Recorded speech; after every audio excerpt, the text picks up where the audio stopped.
Hello friends, welcome to commerce lectures. आज मैं आपको कराने वाली हूँ क्लास 11 बिजनेस स्टडीज़। मैंने अपनी प्रीवियस वीडियो में आपको कराया था सोल प्रोप्राइटरशिप एंड उसके फीचर्स, एंड इस वीडियो में मैं आपको कराने वाली हूँ advantages of sole proprietorship form. मैं आपको उसके एडवांटेजेस कराने वाली हूँ। आपको अगर सोल प्रोप्राइटरशिप के फीचर्स के बारे में नॉलेज नहीं है तो आप मेरी प्रीवियस वीडियो देख सकते हैं, बट मैं ऊपर से आपको फिर भी हल्का फुल्का बता देती हूँ। सोल प्रोप्राइटरशिप फर्म क्या होती है? कोई छोटा सा बिजनेस जिसका ऑनर, मैनेजर और सब कुछ कंट्रोल करने वाला एक सिंगल इंडिविजुअल होता है। एक सिंगल इंडिविजुअली सब कुछ कंट्रोल मैनेज करता है, तो वो एक सोल प्रोप्राइटरशिप फर्म कहलाती है। Sole means single, proprietor means owner. तो मैं अब इसके आपको एडवांटेजेस कराने वाली हूँ इस फर्म के। First point is easy to form and dissolve. अब सोल प्रोप्राइटरशिप जो है वो उसको फॉर्म करना, उसको स्टार्ट करना बहुत ज़्यादा इजी होता है। उसको डिसॉल्व करना, वाइंड अप करना या बंद करना बहुत ज़्यादा इजी। ये दोनों चीज़ें बहुत ज़्यादा इजी होती है। Can be start easily without any legal formality. जब भी एक सोल प्रोप्राइटरशिप फर्म को आप स्टार्ट करते हैं तो बिना किसी लीगल फॉर्मेलिटी के लिए आप इजीली उसे स्टार्ट कर सकते हैं। कोई लीगल फॉर्मेलिटी नहीं चाहिए उसके लिए।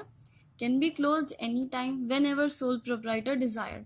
जब भी सोल प्रोप्राइटर या उसका ऑनर जो है उसकी इच्छा होती है कि उसे आगे बिजनेस रन नहीं करना है तो वो उसे किसी भी टाइम क्लोज कर सकता है। कोई लीगल फॉर्मेलिटी उसके लिए कुछ ऐसी कंडीशंस नहीं है कि उसको कुछ वो कंडीशंस पूरे करने पड़ेंगे तब वो उसे स्टार्ट या क्लोज करेगा।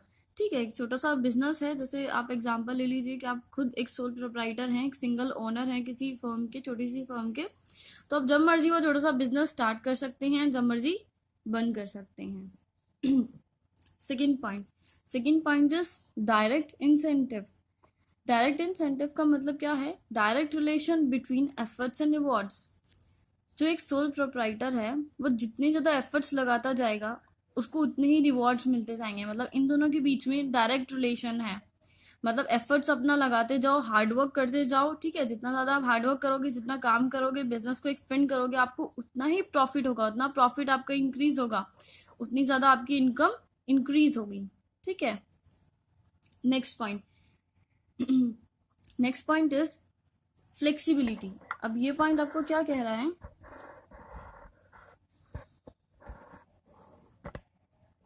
Proprietor himself take all decision. अभी अगर आप जो हैं किसी फर्म के प्रोप्राइटर हैं या ऑनर हैं तो आप सारे डिसीजंस खुद लेंगे।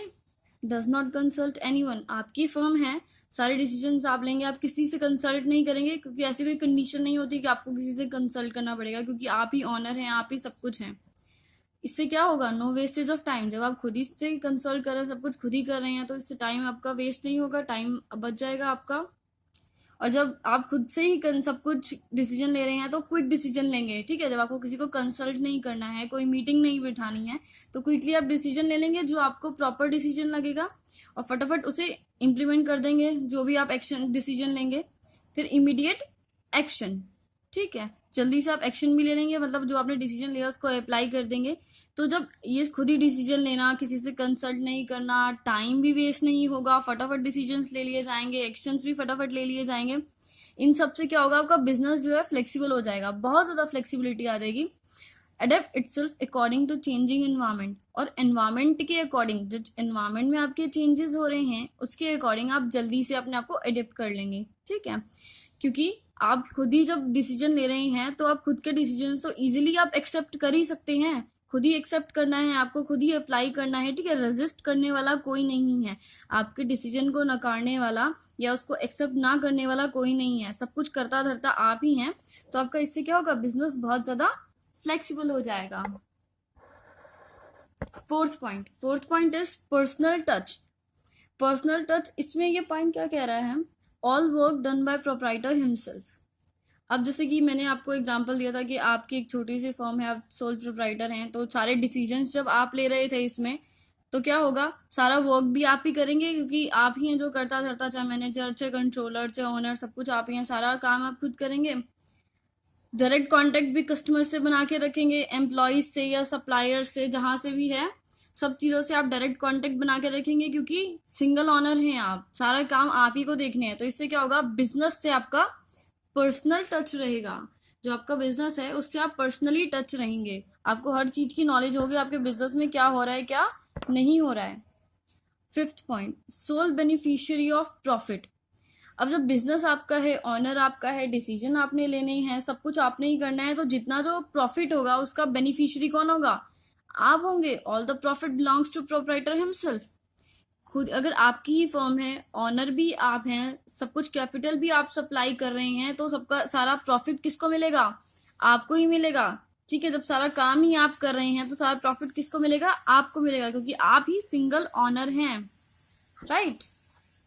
Next topic, next point is secrecy. अब इसमें सीक्रेसी का क्या है, no legal compulsion to publish accounts. जो एक सोल प्रोप्राइटरशिप फर्म होती है, छोटी सी एक फर्म होती है, उसमें ऐसा लीगली आप बाउंड नहीं होते कि आपको अपने अकाउंट्स जो है पब्लिश करने पड़ेंगे, बाहर किसी को दिखाने पड़ेंगे, ऐसा कोई कंडीशन नहीं है सोल प्रोप्राइटरशिप फर्म के लिए।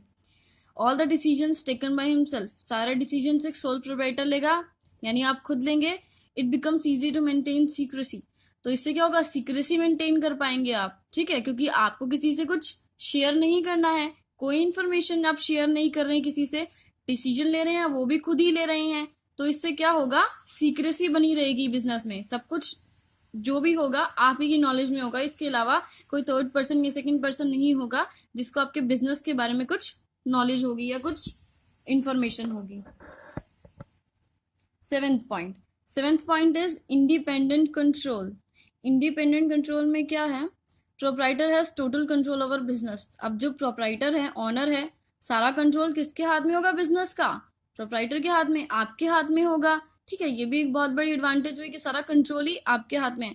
जब आपने सारा काम खुद किया है, किसी से कैपिटल नहीं ली है, सारा कैपिटल मनी जितना भी इन्वेस्ट किया है आपने ही किया है, सारा पैसा आप इन्वेस्ट कर रहे हैं, सारा काम आप कर रहे हैं, तो पूरे बिजनेस का कंट्रोल किसके हाथ में होगा, आप ही के हाथ में होगा। Has complete freedom of action, जब आप ही ऑनर हैं, कोई और इन्वॉल्व ही नहीं है, तो जितने भी एक्शन यानी जितने भी डिसीजंस लेने हैं उसकी फ्रीडम होगी आपको, क्योंकि बिजनेस किसका है, आपका। Next point, suitable for small scale operations. ये जो बिजनेस होते हैं सोल प्रोप्राइटरशिप, ये स्मॉल स्केल ऑपरेशंस के लिए बहुत अच्छे होते हैं। ठीक है, ऐसे businesses which require small capital, जिसमें बहुत कम कैपिटल चाहिए होती है या फिर पर्सनल अटेंशन चाहिए होता है, उन फर्म्स के लिए ये बहुत अच्छी होते हैं। क्यों होते हैं, क्योंकि सपोज आपका बिजनेस है जिसमें सब कुछ आप ही कंट्रोल कर रही हैं, ठीक है, सारा कंट्रोल आपके हाथ में, सारे डिसीजंस आपको लेने हैं। तो अगर बहुत बड़ी सपोज फर्म हो जाती है जिसका टर्नओवर समझ लो 3000-4000 करोड़ पर ईयर ऐसे कुछ आ रहा है, तो उसको आप अकेले मैनेज नहीं कर पाएंगे, ठीक है, और ना ही आप इतना ज्यादा पैसा इन्वेस्ट कर पाएंगे। तो स्मॉल स्केल ऑपरेशन होगा अगर, ठीक है, तो आप इजिली सब कुछ खुद से ही मैनेज कर लेंगे, आपको किसी की हेल्प की जरूरत नहीं पड़ेगी। ये जितने भी मैंने आपको पॉइंट्स कराए, ये सारे एडवांटेजेस है सोल प्रोप्राइटरशिप फर्म के।